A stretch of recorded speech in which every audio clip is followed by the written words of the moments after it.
আগামী ২১ ও ৩০ আগস্ট পাকিস্তান বিপক্ষে ২ টেস্ট চ্যাম্পিয়নশিপের মহা গুরুত্বপূর্ণ ম্যাচ খেলবে বাংলাদেশ দল। সেই দলের হয়ে খেলার কথা ছিল সাকিব আল হাসানের।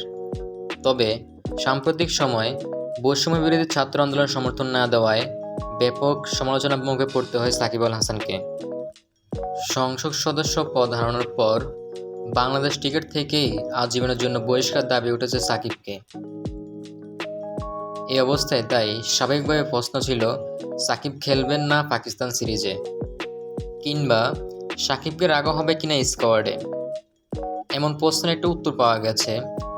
সাকিবকে রেখেই দল সাজিয়েছে নির্বাচকরা, যা এখন বিসিবির অনুমোদনের অপেক্ষায়।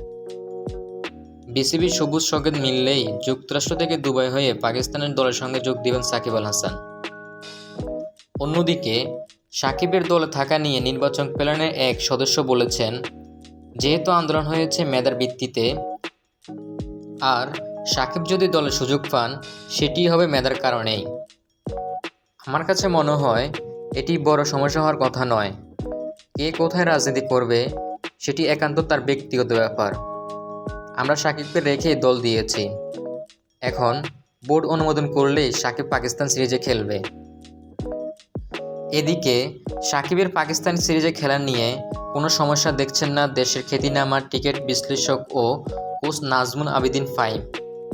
নাজমুল আবেদিন ফাহিম বলেন, নির্বাচকরা যদি চায় সাকিব খেলবে, না চাইলেও খেলবে না।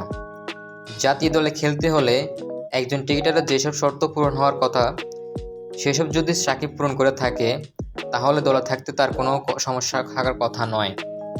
এরকম নতুন নতুন ভিডিও পেতে আমাদের সঙ্গে থাকুন। ধন্যবাদ।